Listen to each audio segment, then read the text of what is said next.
creative spaces like these are important for your community or hip hop culture more broadly?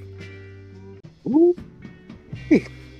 Let me answer this one first and shit because since Kirk D is here, like shit, you talk about making spaces. So my space was always the space where you can come and you can do your shit there. You can bag up, you can re-up, you know what I'm saying? So it come into a space, but then it turned to like when I first got the first app pad, mine got that when it first shipped from Japan and searched hip hop in the podcast area and found Hip Hop Digest. So now when Wow. cats is in my room, you know what I'm saying, coming moving boom, moving grooving, they listen to Hip Hop Digest. You know what I'm saying? First it'd just be a bunch of rapping, maybe recorded. But now we started listening to Hip Hop Digest and shit. I'm like, nah, y'all gonna listen to this. Then we started having conversations about hip hop. Before it was all about, this is what I like, or either I play something or somebody plays something. But now you have a more deeper, profound discussions about hip hop. Now I'm able to hear like what this person thinks about abortion. I never knew what Dante thought about abortion. You know what I'm saying? Or you know what I'm saying? Like it's things of that nature. So and then for it to kind of transcend into the mixtape and leading into Grayskull. So shit, the back end of that answer is seeing that those guys aren't around anymore. But we are, you know what I'm saying? You're even in Grayskull now, Kurt. How phenomenal is that? You know what I'm saying? And Crazy.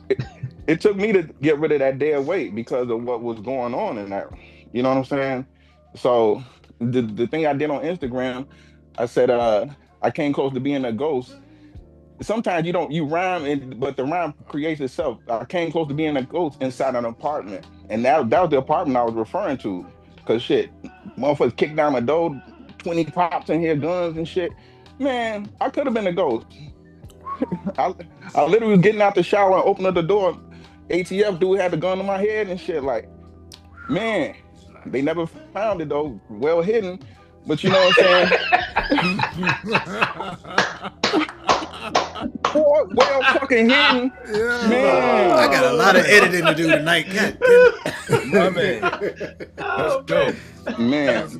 Let's go. You hear me? She well fucking hidden because now I'm looking at because the guys that why this shit happened, they followed these guys to my apartment, but those guys knew who I was because of the connect that I maintained myself that they started with that I kind of excel. So now it had me thinking like maybe they were.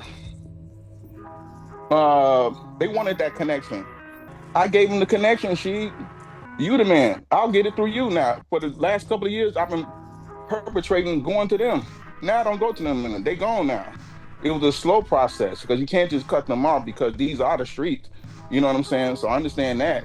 But now it's fair weather fans. I can call them up today. Hey, how you doing, man? And talk to them like a man. So building where we at now, shit, now we're able to express that and teach that in such a way with great school. We got so many entities that we can go into now. So shit, we still getting together. So that's the end of that. Anyway. Holy shit. That story answers the question that was earlier, like how everything changed. And just hearing your story, like, damn, you listen to Hip Hop Digest and you took that and used that to teach and you guys listen to the show. It's like your influence on people, you never know who you're influencing, you never know who's really listening to you, you never know what kind of impact you're going to have on someone just by you having a conversation. Because for me, it's just us three in the room just talking shit, just talking about hip hop, doing what we was doing 10 years before we ever started the show. Whenever we got together, we always talked about hip hop, about whatever life was going on, and decided to put a mic in the room and just put it out there on a podcast, and it just grew from that. And to hear you tell that story, like, damn, that's crazy. I'm glad you made it out of that situation, sir. Thank you, sir. Quite Me a few too. that didn't make it out of it. My brother is one of them that didn't make it out of that situation. He got knocked and had to do 10. So yes, I know that life. So you had it well hidden. That is a great thing, sir. Thank you very much, sir. Thank you. I think it's safe to say because that of you. it's safe to say that communities like this, or ours specifically, but communities like this are needed because in various ways it fosters growth. Right. Yes, Q. Yes. And I think that's huge for it's huge for things like this to exist for youth and the youthful minded.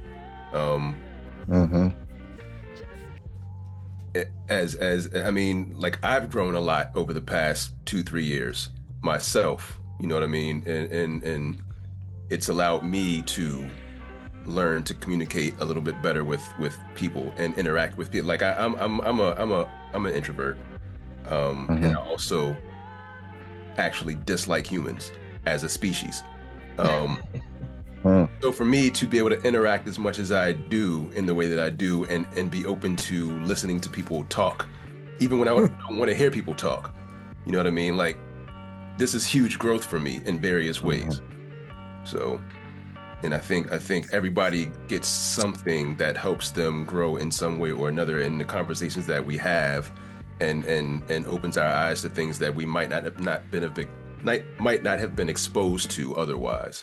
And seeing how, when we make music, how one person's words might affect the words of someone else, and how it all comes together.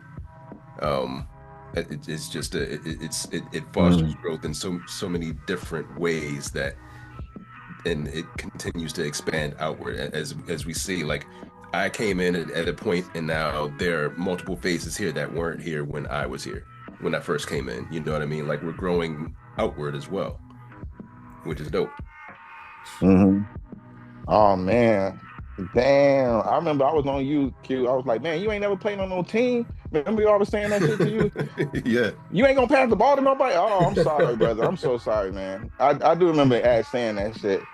Like, man, how you don't know what it's like to play on the team or some shit? I was like, oh boy, shut the fuck up. My bad. That's growth. That's growth, right. Sir. Right. That's growth. That's right. He said. This nigga don't know what the fuck he talking about. Oh man.